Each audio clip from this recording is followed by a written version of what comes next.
Greetings and welcome to the Vanguard V-Log. As a subscriber, you get a behind-the-scenes look at game development as it happens. Here on the main page for the Vanguard V, you can see various ways to help fund this title, and we hope to get it out real soon. With your contribution, I know we can make it, so thank you. Now, I had such a fun time getting DK2 integration working on the other project I had contracted to me that I thought maybe it's time to update Vanguard V. Now, one of the issues with Vanguard V currently is it's using a slightly older SDK, so there's no support in Mac OS. And there's a few other niceties that the updates provide, like stability, time warping, and all that stuff. So let's go ahead and see about updating the SDK. So you'll see right away that there are a lot of new additions to the plugins, and we have a few things in here. Now this is an interesting thing here. Now those are executables, those are Windows only, so it's not something I can use. But if we look down in the plugin section, you'll see that now we have a Mac OS section. So that's brilliant. Let's go ahead and import that. How many errors will we get? You know, honestly, I get nervous when there's 0, because if something's wrong, it's going to be harder for me to find. I like it when it's a big bright red thing and I'm like, oh, that broke. Better go fix that. Now, yellow means there's some warnings. That happens every time there's a new compile of the entire game. Third-party stuff from the asset store tends to age and not keep up to date, or there's a million reasons. I can go on a whole episode with that. So it looks like it just took. So what we're going to do is we're going to go into a scene, the most basic of scenes, which is the start scene, the one with the really awesome music from Vert. So first off, the music is brilliant. However, I need to turn it down for recording's sake. So now I noticed right away this is not the using the exact same prefab that Oculus came with, so there might be some incompatibilities right off the bat. Look at all this neat stuff. All right, so this is the voice music. This is a neat little trick I use to let me show you this trick real fast. This is neat. So we're going to listen to the music for just a moment. Get rid of this health and safety warning.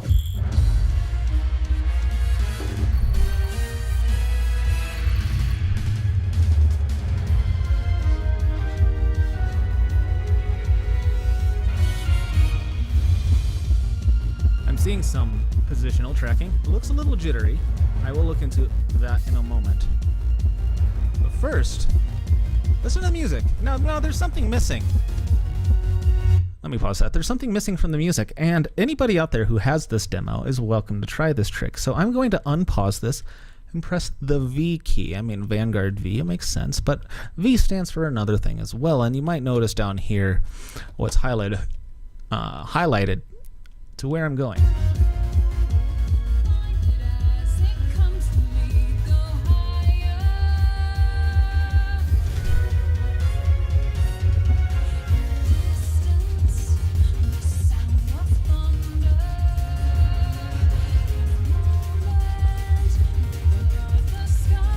I'm going to test this.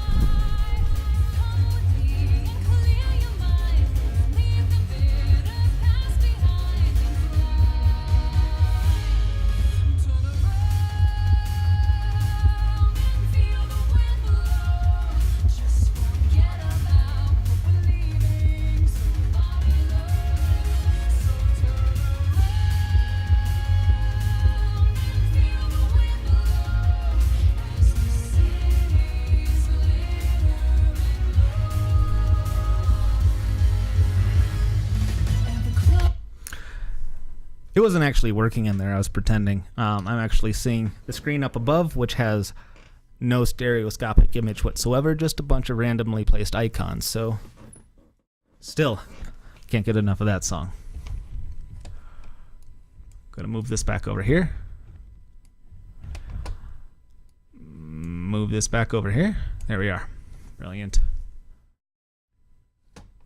Now, I did a reset, and I never did quite find the Oculus stuff. So, I mean, we installed it earlier for Mac OS, and in Windows, it's just, there it is. You know, there's the stuff. You can set it to extended. But in here, in Mac OS, I'm not actually seeing it anywhere. So, OVR, Oculus, see the world demo, plugins, and Unity integration. But nothing obvious.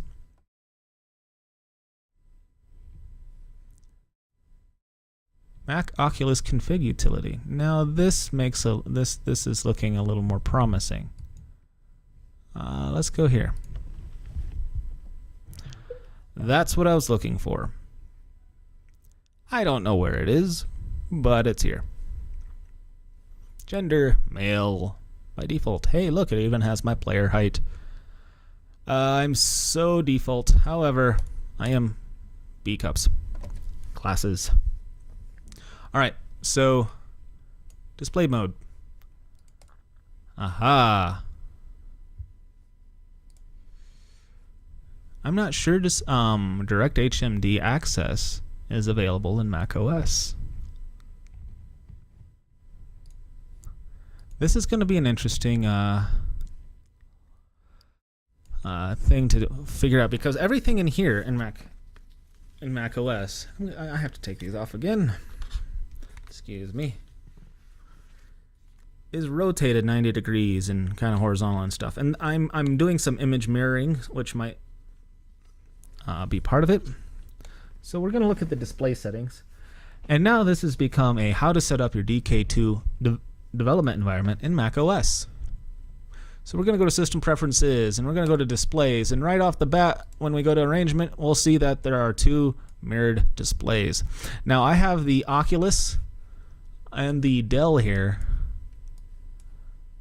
doing their thing. Now a refresh rate is at 75 Hertz, but it's ignoring that and going with what's best for the Dell. No, we want what's best for the Rift. And now, if you see over here, everything's rotated. Interesting. I'm going to look inside and note that everything is still 90 degrees.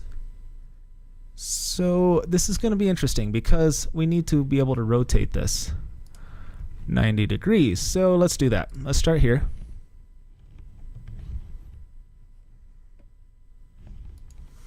Now up above everything seems right. And in there everything seems right. We may have found it. However, we are at 75 Hertz. Brilliant, brilliant, brilliant, brilliant. Couldn't be happier. Let's take a look up here. Now, my display up above can only do 60 Hertz, and this is doing 75 Hertz. Windows, when you mirror two images, they have to match. However, I'm just going to ignore it for now and see how macOS handles this. I am going to move this over, though, so it's because it's directly above, and it doesn't make much sense otherwise. Make sure everything kept. Well, would you look at that? It just stopped for whatever reason. So I'll put this back in here and go through the whole monkey business all over again. So DK2, rotation 90 degrees, 75 Hertz, and we've got the proper position. Everything's happy-go-lucky, yada yada good. So I'm going to move the game window up, literally above the camera here. Is where I have another monitor that mirrors and shows what it is I'm doing in VR. This allows me to work in VR without having to constantly take it on and off. I've already gone through a couple head-mounted displays that way, and especially with somebody wearing glasses, it gets a little tedious over time. Usually it's good enough just to tilt to see what's going on. So I'm going to turn off the music, which it breaks my heart, but audio source. Look at that. Here's a little trick, by the way. Sorry. A little trick. You just type in the script or the component exactly like this, and it shows anything that uses that component. So here we can see a sound effect. We can see the jet sounds from Q, text sounds, various other things. Now, somewhere in here is the music. And here we are. It's in music source. Now, I could have probably have guessed that, but one of the bugs Unity has right now is it doesn't show you where in the hierarchy things are after you deselect it. So, fortunately, it's right here. What I'm going to do is just mute it. And so now, when we hit play, we won't be bogged down with all of that music, just some sounds. All right. So on this screen here in the editor, everything is nice and orange. Up here, it is very, very pink and green, and something's going on with the post-processing. But first, I'm going to make sure tracking is working. So, I mean, my HMD is dangling here. Let me get this on. All right, so I'm a little off center, and there's some level of lag, but that could be caused by a number of things, mainly because I'm mirroring, but everything is working. Now, you have to understand, this is the first time I've seen the DK2 work in macOS, and since I primarily develop in macOS, I'm very happy to see this. This is great. I'm going to hit the V key, make sure this function still works.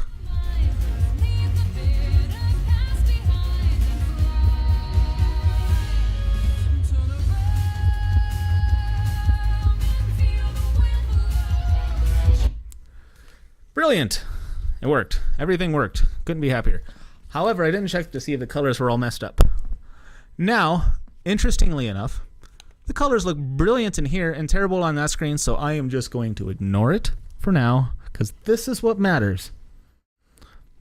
And that's something I'm actually very happy about, is that everybody has the exact same display. I don't have to compensate for a huge range of different monitors of varying quality and price. So, yeah, so this is brilliant. Oh man, I am excited to get going.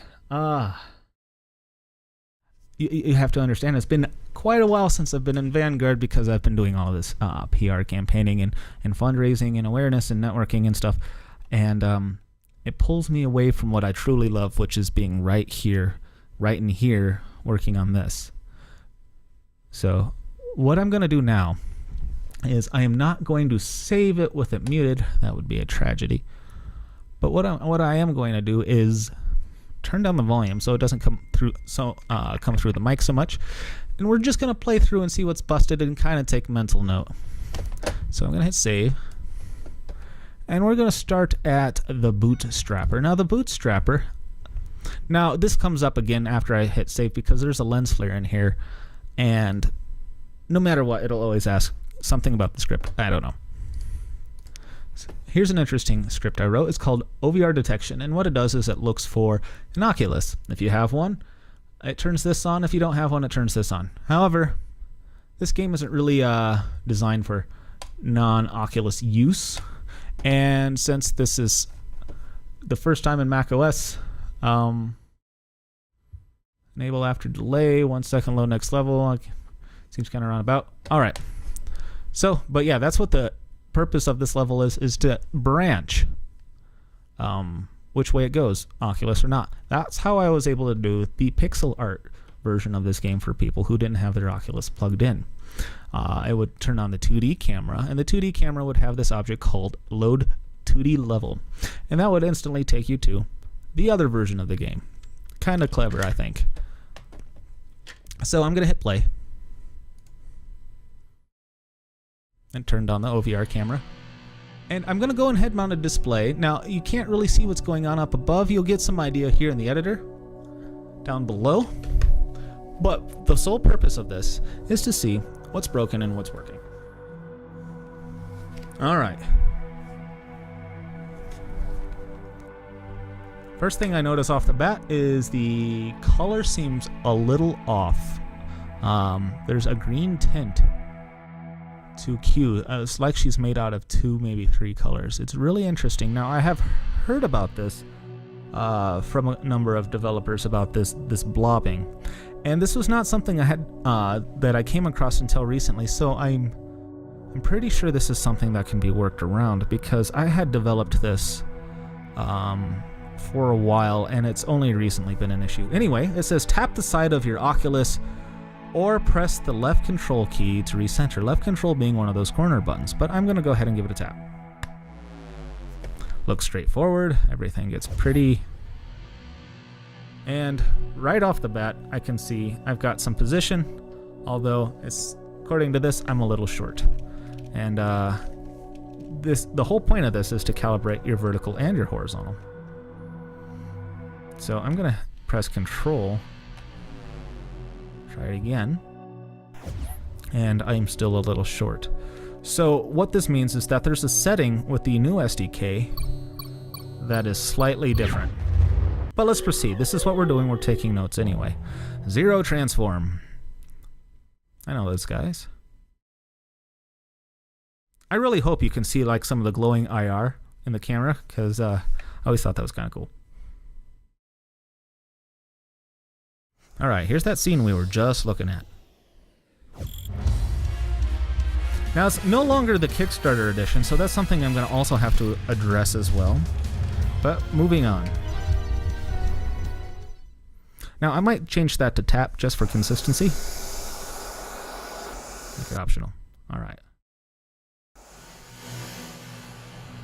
feel like I can almost touch it. Got some clipping going on. With celestial bodies later.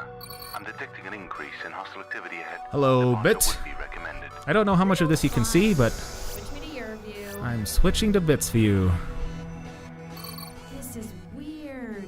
It's like my arm is on the wrong side. Hand tracking would be awesome here. Image. It will feel more natural when you're flying in front of me. Besides, you lack a certain situational awareness. This will help. Alright, the fade out script isn't working. Seems like the camera's slightly off center. Also, one of the other things is when you load a level in Unity asynchronously, I'm sorry, did I hit you, Mr. Mike? It's really, really slow about doing it. Now, time warp is busted. I see, let's see what we got here. Now, I can see in the editor things are fine, but the rendering, I'm going to go ahead and pause this because this is very educational. It looks like multicam may have been busted in the process, so I'm going to pull this down.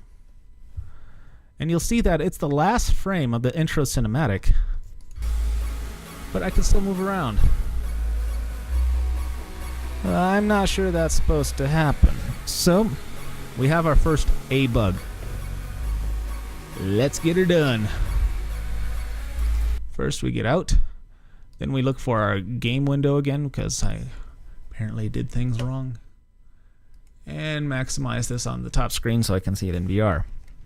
Now, let's see what the default settings are. Time warp is turned on. You want to keep this consistent. Now, I'm going to go ahead and save here.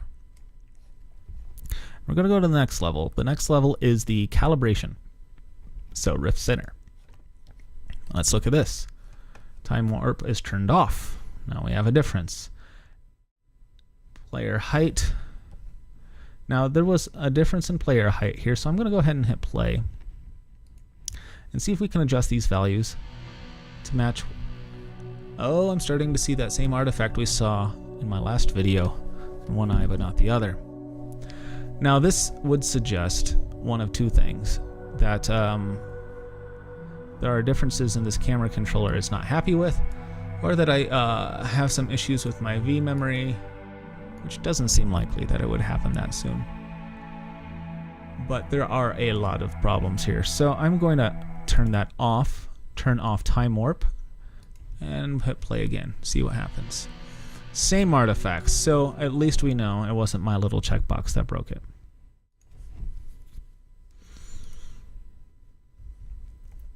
So time warp is on, and with my one good eye, I'm gonna call it, because on the screen up here, in fact, I might as well move it down here now since I can't go into VR.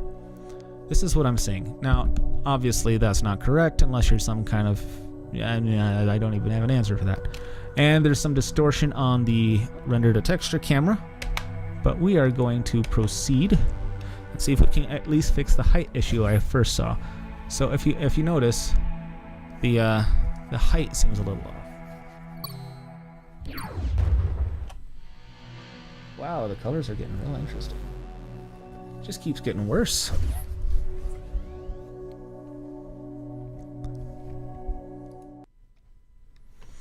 Now, this can be caused by a number of things, and I'm going to move on ahead. I'm going to keep time warp on and see if it's persistent. So after here is the zero transform scene, which is called logo. I hit play and see what it shows. See, that's perfectly fine. That's educational. Now the previous scene has a number of cameras to pull off the effect. This scene, however, is not special after logo. So after here, it starts to over here. So let's go in here. Nope, this is not the right level. Let's take a look here very carefully. Ah, this is what I want. All right. Now apparently this scene is not healthy. Let's take a look at the cameras.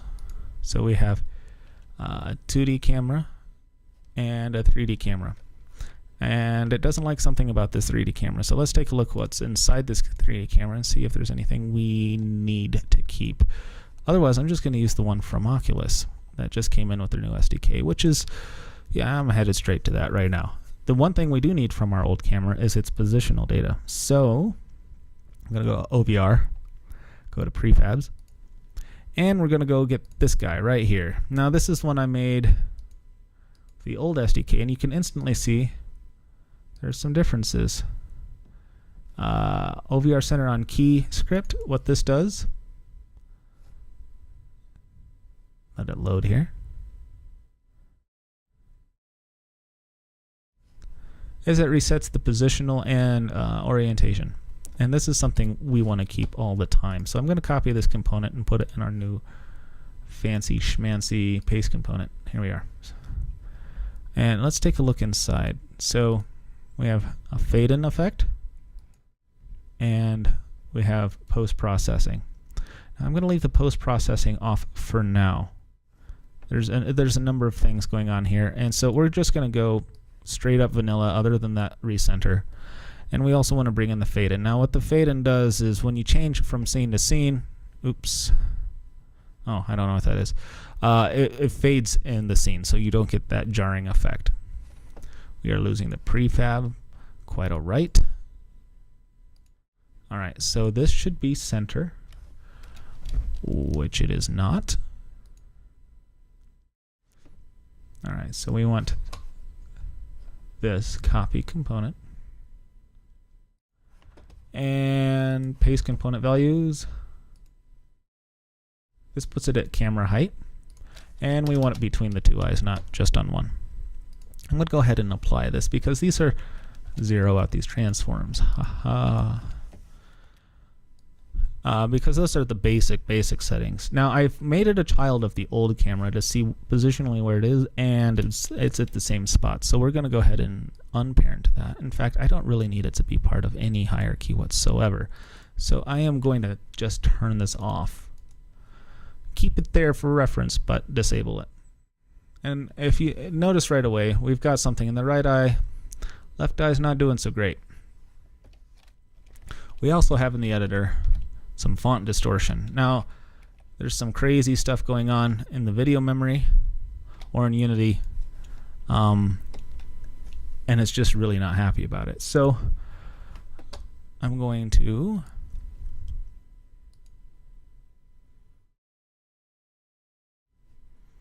go over here. These are all the default settings. I'm not going to use player height for this particular scene. And I like having everything mirrored to the display on direct mode. So anybody out there who wants to see what's going on while they play, that's how you do that. It's for exporting to the monitor as you play in your Oculus. So I'm starting to get some interesting weird artifacts here. So I'm going to pause this and reset Unity. Now you'll notice right away after it's been reset that the font distortion is gone. Let's see how widespread this is. Oh, hey, would you look at that? They're coming in both eyes now. However, it's a little low.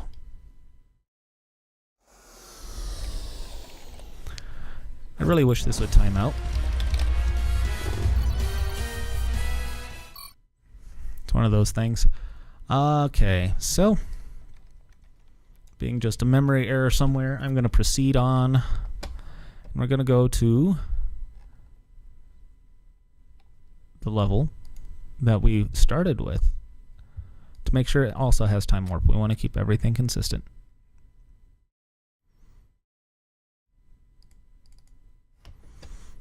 OBR camera controller. Time warp is turned off. So this is a default layout like we had earlier, but it's not blue. And what that means is it's not linked to a prefab. Now there's absolutely no reason why we shouldn't copy this position. Use the prefab in case we ever need to update things globally. So make sure there's no weird differences. Now this has a lot of post-process effects on it as well. But until I get things kind of stable, I am going to not apply those to the main one.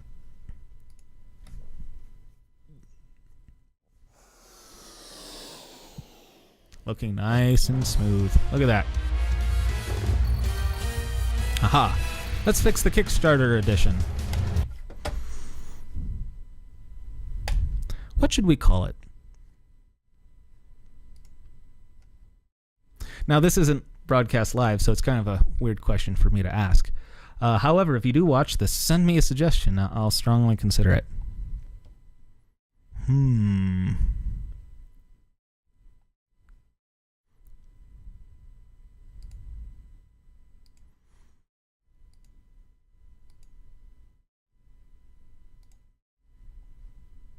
Here we are. Kickstarter edition. And we're already getting some distortion again. This seems a little unstable for my, and it's entirely possible it's because I'm running 4 monitors and capturing one all at the same time that things are a little janky. So I'm going to look into that down the road. However, I'm powering through.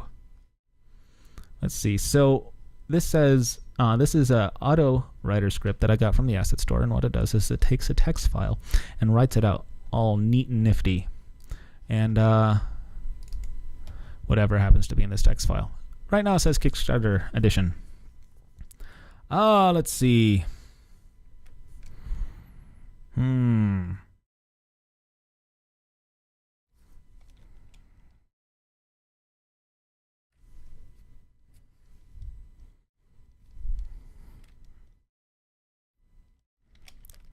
Help finish this game at Vanguard V.com. That's probably a little long, and it doesn't really come out clear. I'm just curious how much space we have on screen, so I went with something a little longer. And she comes. Wow, that's really long! Can't even read the whole thing. Alright. Now, part of why I want to put a small, not really message, but an idea in this line is because this will be distributed a number of ways, and it's important that this game gets finished. It really means a lot to me to do so. So whoever plays this should have some idea that the game needs help, first and foremost, and how they can contribute. So Kickstarter is pretty easy. Everybody can go to one place, but when you get out of Kickstarter, you have to really give clear language on what to do next. And I don't really know if anybody who has the complete solution on that, but I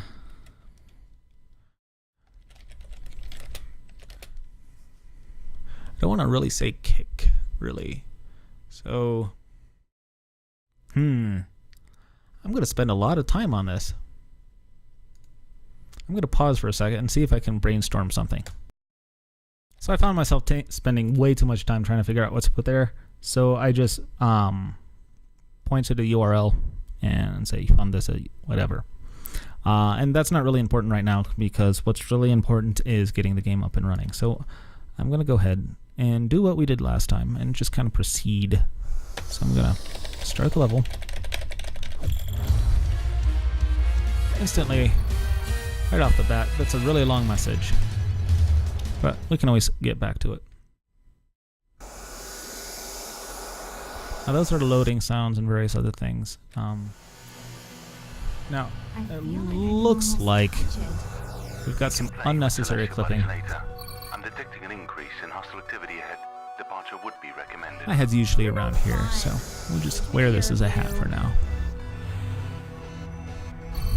This is weird. Nice and My smooth, arm though. is on the wrong side. You'll get used to the mirrored image. It will feel more natural when you're flying in front of me. Besides, you lack a certain situational awareness. This will help. Now, we gotta wait for the async loading in Unity, which does not handle well in Editor. But it runs much, much better in Build. What that does is, during the cinematic, I'm loading the next level. And we're suffering the same issue that we did last time, is that we don't get the exact image we need. So, my guess, if I were to guess, that this is a time warping issue. So I'm going to hit save. We're going to go to that cinematic. And I'm going to break down what time warping is here in just a moment. But until then, I want to get to the scene. All right, that's kind of bright. Let's see if we can find a character. Here's Q. There she is, doing her thing. All right. Cameras. And right off the bat, I can see that this is not the prefab. However, I also had positional turned off for this cinematic, so you don't really detach your head from her body. It's an unfortunate thing, and what I can do later on is scale movement, so you can look forward, you can look backward a little bit, but left to right, not so much. I don't really like doing that though, but right now we're trying to solve a problem. So I'm turning time warp on, I'm turning positional off just for this one. And before we even test that, we're going to go into level 1, the main meat of this demo, and check the camera there. Now it takes a second because, like, when I say main meat, I really mean it. The animation data is through the roof, and if anybody over at Unity is catching this, that animation tool that you showed off at Unite, I could really use an early version of that because it would directly benefit this project. However, they said they have no idea when or if that's ever going to come out, which is kind of a bummer. All right, so we're looking at the level. It's kind of neat. Now, why we would choose a path that's through all these rocks and things instead of going off to the side, I'll never know, but more on that later. Her reflection, using a different camera rig, and we're gonna look here in the camera section. So this is blue. This is interesting. We have time warp turned back on. We also have audio reverb. The animator, which handles all the glitch effects. And yeah. Okay. So there is a difference between no time warp and then time warp, and it's entirely possible, but that's what was causing all the issue. So I'm going to go ahead and go back to the cinematic. It's going to ask to save because of lens flare, but I also want it in this position when I get back. Now it's going to take a while. You can see way off in the distance. I'm going to hit play. We're going to watch the cinematic again. And we have to wait until the end because it's loading the level in the background, which does not function very well in Editor. And my left eye is busted, which means I have to reset Unity once more. detecting an increase Really need to in get down to hostility what's ahead. causing that, Departure but would be right recommended. now I'm working on the game and not glitches from my computer. Hopefully the two are unrelated. We can see some swaying from Weird. It's like my arm my is on the head-mounted wrong display side. being on a tether. You'll get used to the mirrored image. It will feel more Yeah, natural go ahead and when you're flying in recenter it. front of me. Besides, you lack a certain situational awareness. This will help. Now what we want to see is the level load, and not whatever we happen to see last in the cinematic. With any luck, this little one checkbox thing will start clearing things up. Ooh, would you look at that? I don't know what I'm looking at.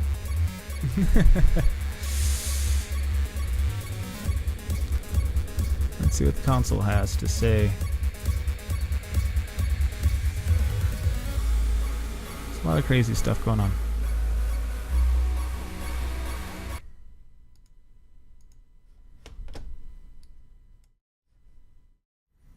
Okay. So, first thing I'm going to do is quit and return, because there's been a lot of need for that lately. Way more than I'm comfortable with, but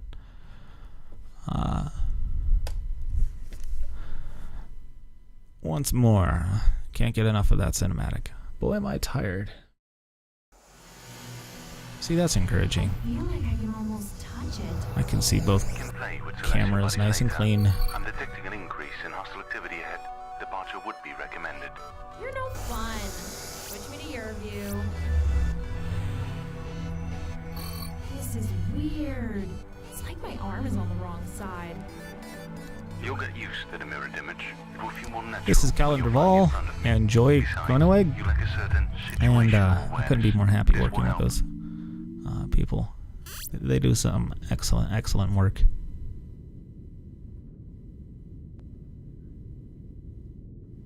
Waiting for the loading. It's so intense. I know inside there are bits going, ah! Alright, see? It's just showing what we saw last in the last level. Alright. Just to rule out some differences between this and the next level, what we're going to do is go straight to the level and see what happens if we don't have a cinematic before it. That way we know who to blame. That's the most important thing in game, in the studio environment. When you're working on games in a studio, is to always know who to blame. Always. Tip number 1.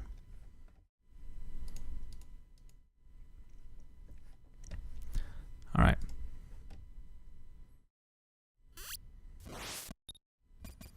We got one eye that is not rendering things properly, and I am seeing some judder like nobody's business. Really bad frame rate. Let's take a look at the stats here. Look at how that is flickering.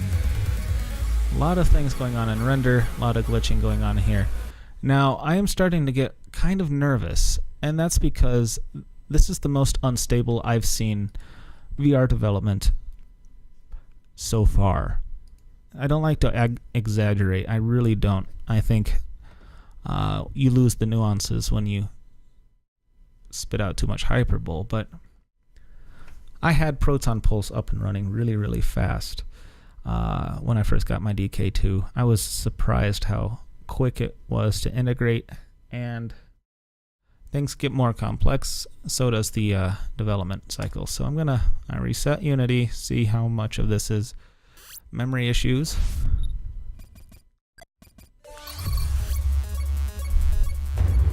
Alright, so right now performance looks to be absolutely abysmal. Nothing is spamming in the console, and the wrong things are rendering. Now, a lot of things can cause abysmal rendering, and I'm thinking right now that this camera is rendering too much. So we're going to go track it down. Now, if we look in here, these are the layers that I've told the camera. See, it's rendering everything. That's a no-no. we're going to hit select. That way over here we get a general idea where things are. And I've made this one. This one has the settings that I want. See, look at that. It's picking and choosing. However, it's rendering too much stuff as well. Huh. Let's take a look at the left.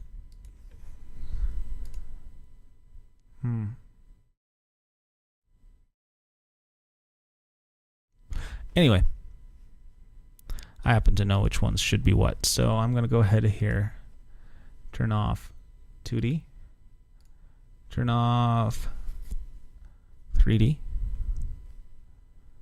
turn off, let's see, this is the right camera, 3D left, and 2D left, 2D right. Go over here. Turn off 3D GUI, turn off 2D GUI, turn off 3D right.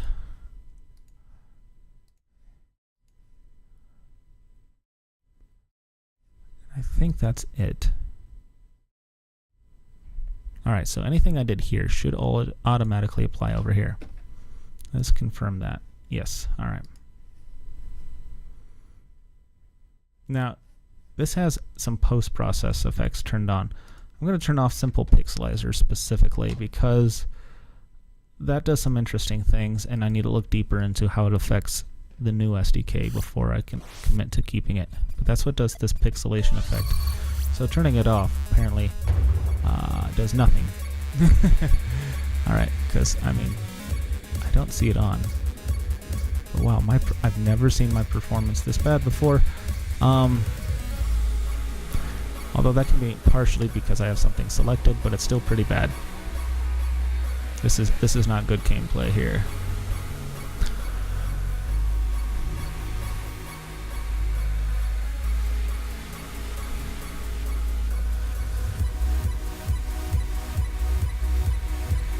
And I just noticed nothing's happening.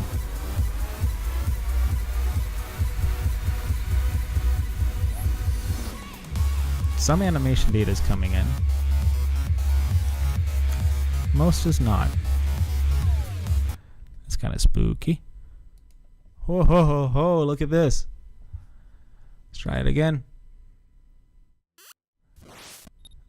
Glitchy eye. Oh. But we're not moving forward anymore. What happened to that animation? Looks like the animation ate itself. We are having all kinds of problems. So what I'm going to do now... VR dev is fun! Whoever tells you that is awesome, honestly. So I'm going to clean this up. This is going to take some considerable time. So I took a look at some of the issues that I was getting with performance and glitchiness on the screen.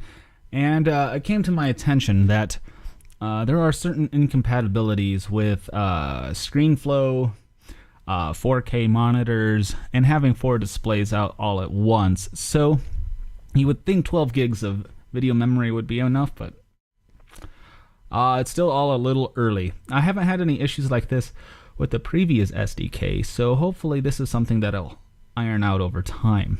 But there are a lot of differences on how this works. So what I'm going to do is cut this episode short, do a little more investigation, and then come back with some results, and we can resume from there. I'll see ya.